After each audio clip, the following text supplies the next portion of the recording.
జై శ్రీరామ్. అందరికీ నమస్కారం అండి. అందరూ ఎలా ఉన్నారు? ఇవాళ వీడియోలో ఏప్రిల్ 6వ తేదీ అంటే రేపు రాబోయే శ్రీరామనవమి రోజు మనం ఎలాంటి పూజలు చేసుకోవాలి, స్వామివారికి ప్రత్యేకంగా ఏ సమయంలో పూజించుకోవాలి, ఎటువంటి నైవేద్యాలు పెట్టుకోవాలి, ఏ మంత్రాన్ని ఏ అష్టోత్తరాన్ని పూజించుకోవాలి, ఇవన్నీ కూడా డీటెయిల్డ్గా అయితే చెప్తానండి. వీడియో అనేది ఎక్కడ స్కిప్ చేయకుండా చూడండి. దానికంటే ముందుగా ఒకసారి లైక్ చేసి అలాగే ఫ్రీ సబ్స్క్రైబ్ అనేది చేసుకుంటే మన ఛానల్ నుంచి అలాగే షార్ట్స్ నుంచి వచ్చే అనేక రకాలైన టిప్స్ అయితే మనం ఆధ్యాత్మికంగా తెలుసుకోవడానికి ఉపయోగపడుతుంది. ఈ 2025వ సంవత్సరంలో ఏప్రిల్ 6 అయితే మనకి శ్రీరామనవమి జరుపుకోవాలండి. ఈ రోజునే స్వామివారు చైత్రశుద్ధ నవమి నాడు పునర్వసు నక్షత్రం కర్కాటక లగ్నంలో సరిగ్గా అభిజిత్ ముహూర్తంలో అంటే మధ్యాహ్నం 12 గంటల వేళలో త్రేతాయుగంలో స్వామి జన్మించారు. అదే జన్మదినం నాడు మనందరం కూడా పండగగా పానకాలు పంచుకుంటూ వడపప్పును పంచుకుంటూ బాగా పండుగ అయితే చేసుకుంటాం. ఇక్కడ స్వామివారికి నేను ఆల్రెడీ విగ్రహ సమేతంగా శ్రీరామ లక్ష్మణ సీతా సమేతంగా ఆంజనేయ సమేతంగా స్వామిని విగ్రహాన్ని అయితే తీసుకున్నానండి. దీనికి నేను ఆల్రెడీ అభిషేకం అనేది చేసుకున్నాను. ఆ తర్వాత ఇక్కడ పూజలు అయితే పెట్టుకుంటున్నాను. పత్తి ఒత్తి వస్త్రాలతో పువ్వులతో స్వామిని అలంకరించుకోవాలి. పీఠం అనేది కింద స్వామికి ఎల్లో కలర్ అంటే చాలా ఇష్టం అండి. కాబట్టి విష్ణుమూర్తి అవతారమే కదండి శ్రీరాముడు కూడా. కాబట్టి ఎల్లో కలర్ క్లాత్ని ఒక పచ్చటి క్లాత్ని కింద అయితే పరిచి పీఠంలాగా ముగ్గురు పెట్టి ఆ తర్వాత మన దగ్గర ఉన్న ఇలా ఫోటోని పెట్టుకోవచ్చు. ఇన్ కేస్ మీ దగ్గర ఇలాంటి ఫోటో లేదు అనుకుంటే వెంకటేశ్వర స్వామిలో రూపంగా ఉన్న స్వామినైనా కూడా మనం పూజించుకోవచ్చు. అయితే ఈ 2025వ సంవత్సరంలో పునర్వసు నక్షత్రం నవమి తేదీ మనకు ఖచ్చితంగా రావాలి అంటే పునర్వసు నక్షత్రం అనేది ఉదయం 10 గంటల వరకు ఉంటుంది. నవమి తేదీ అనేది రాత్రి 11:38 వరకు పూర్తిగా అయితే ఉంటుంది.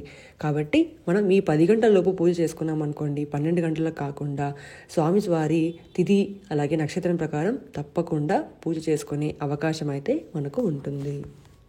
14 సంవత్సరాల తర్వాత అరణ్యవాసం పూర్తి చేసుకొని రావణ సంహారం చేసిన తర్వాత శ్రీరాముడు సీతా సమేతంగా అయోధ్యలో కూడా పట్టాభిషేకుడైనాడు కూడా ఈ సంవత్సరమే అనమాట. అంటే ఈ రోజే అనమాట. కాబట్టి ఈ రోజున చాలా బాగా మనం చేసుకుంటాం. శ్రీరాములు వారి కళ్యాణం చూస్తాం. శ్రీరాముల కళ్యాణ వారం అందరం కూడా వీక్షించవలసిన ఒక కళ్యాణం అనమాట.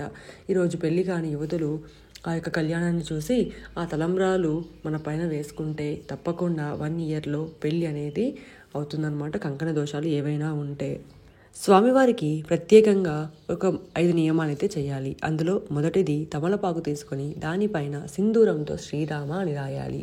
కొన్ని కారణాల వల్ల నా దగ్గర సింధూరం అనేది అయిపోయింది కాబట్టి ఇక్కడ గంధంతో శ్రీరామ అని రాశాను. సింధూరంతో రాయండి, చాలా మంచిది, సౌభాగ్యానికి ప్రతీక. ఆ తర్వాత ఇలా ఆచమనం చేసుకొని మనము పూజ అనేది ప్రారంభించాలి. మన యొక్క గోత్రనామాలు చెప్పుకొని ఒక కలశాన్ని ఏర్పాటు చేసుకోవాలి. కలశము అంటే ఇక్కడ మనము పెట్టే రాగి చెంబు కానీ లేకపోతే అందుపైన టెంకాయ జాకెట్ పీస్ పెడతాం కదా, అలాంటి కలశం కాదండి. ఒక రాగి లేదా వెండి లేదా ఇత్తడి యొక్క గ్లాస్ లేదా చెంబు తీసుకొని అందులో కొద్దిగా నీటిని ఉంచి పసుపు కుంకుమ అక్షింతలు వదిలి ఒక పువ్వుతో కానీ తమలపాకులతో కానీ స్వామికి మనం పూజించుకోవాలి. అంటే షోడశోపచారాలలో పూజ చేస్తాం కదండి, దీపం దర్శయామి అన్నప్పుడు కొద్దిగా నీటిని వదలాలి. దాంతోపాటుగా మనం అంతా కూడా ప్రక్షాళన చేసుకుంటాం, అలాగే శుద్ధి చేసుకుంటాం. ఇవన్నీ కూడా ఆ యొక్క కలశంతో చేసుకోవాలి. చూడండి, 9 దీపాలతో స్వామి ఎంత అందంగా ఉన్నాడో. తప్పకుండా పిండి దీపాలు మాత్రం పెట్టడం మర్చిపోకండి. 9 దీపాలు పెట్టడం వల్ల మనకు స్వామి యొక్క అంకె నవమి కాబట్టి దాంతోపాటుగా వసంత నవరాత్రులు లలితాదేవికి మనం చేస్తాం. కానీ లలితాదేవి చాలామంది చేసి ఉండరు కదా. అలా లలితాదేవి మనం చేయకుండా ఉంటే ఏదైనా ఒకరోజు మిస్ అయి ఉంటే ఆ యొక్క భర్తీని ఇక్కడ చేసుకోవచ్చు. అలాగే నవమి సంఖ్య స్వామికి ఇష్టం కాబట్టి ఆ నవ సంఖ్యతో 9 దీపాలు పెట్టుకుంటాం. దాంతోపాటుగా పిండి దీపాలు పెట్టుకుంటే మరింత బాగుంటుంది.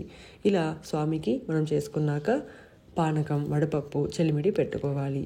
శ్రీ మహావిష్ణువు రూపంలో ఏ దేవుడిని పూజించినా రాముడు వెంకటేశ్వర స్వామి ఎవరైనా కూడా కానివ్వండి, మనం పూజించిన ఆ స్వామికి పెట్టే నైవేద్యం పైన తులసి దళాలను తప్పకుండా సమర్పించాలి. ఇలా మనము పూజ చేసుకుంటే చాలా మంచిదండి. సాయంత్రం అందరికి కూడా పానకం వడపప్పుతో పాటు ఇంకా చాలామంది చల్లని నీటిని చల్లటి మజ్జిగని కూడా దానం చేస్తారు. మరికొందరు చెప్పుల్ని గొడుగుల్ని కూడా మనం దానం చేయవచ్చు. ఎందుకు అంటే వేసవి కాలం వస్తుంది కదండి, అనాథ పిల్లలు కానీ ఎవరికైనా లేని వాళ్ళకి ఇలా బట్టలు కానీ చెప్పులు కానీ గొడుగులు కానీ దానం చేయటం వల్ల మనకి కొద్దిగా అయినా పుణ్యం అనేది లభిస్తుంది.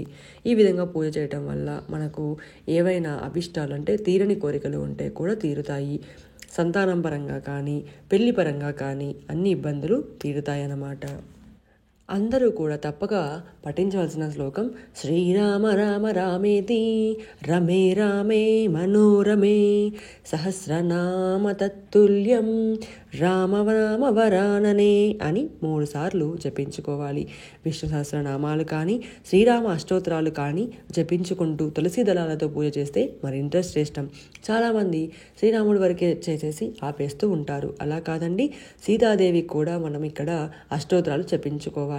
ఆ అమ్మవారికి కుంకుమను వదులుతూ మనము ఒక తమలపాకు పైన కానీ ఒక ప్లేట్లో కానీ కుంకుమను వదిలి ఆ కుంకుమని ఇంటికి వచ్చిన ముత్తైదువులకి దాంతోపాటుగా మనం కూడా పెట్టుకుంటే చాలా మంచిది. ఈ తప్పు మాత్రం అసలు చేయకండి. స్వామివారితో పాటు అమ్మవారిని కూడా పూజించండి. అప్పుడే లక్ష్మీదేవితో సమానం కదండి సీతాదేవి అంటే, ఆమెనే కదా ఇంకొక రూపము. ఆ లక్ష్మీదేవి కటాక్షం కూడా మనకు లభిస్తుంది. ఈ తప్పుని ఎవరు చేయకండి. మల్లె పువ్వులతో కానీ సువాసన భరితమైన పువ్వులతో కానీ స్వామిని పూజించడం వల్ల మరింత శ్రేష్టం. ఆ తర్వాత స్వామికి మనము పిల్లల చేత కూడా అష్టోత్తరాలు చెప్పించుకుంటూ వాళ్ళని కూడా మన యొక్క పూజ గదిలో పెట్టి పూజ చేయించాలండి. ఎంతసేపు టీవీ మొబైల్ అనే కాకుండా వాళ్ళని ఈ యొక్క హాలిడేస్లలో కానీ మామూలుగా కానీ ఈ యొక్క పూజలలో మీరు వాళ్ళని పార్టిసిపేట్ చేశారనుకోండి, వాళ్ళకి బుద్ధి అనేది బాగుంటుంది. దాంతోపాటుగా శ్రీరామ రక్ష స్తోత్రం, ఈ శ్రీరామ రక్ష స్తోత్రం అనేది ఎటువంటి ఫలితాలు ఇస్తుందంటే, మనకి ఏదైనా ఒక యాక్సిడెంట్ అనేది రాబోతుంది అనుకోండి, అది కూడా ఆపేస్తుంది. మనకు గొడవ అవుతుంది అనుకోండి, అది కూడా ఆపేస్తుంది. అంతటి పవర్ఫుల్ అండి శ్రీరామ రక్ష స్తోత్రం. ప్రతిరోజు వినండి. మీ పిల్లలకి, ఇంటికి, మనకు అన్నిటి కూడా రక్షగా ఉంటుంది. చూడండి స్వామి ఎంత అందంగా ఉన్నారో.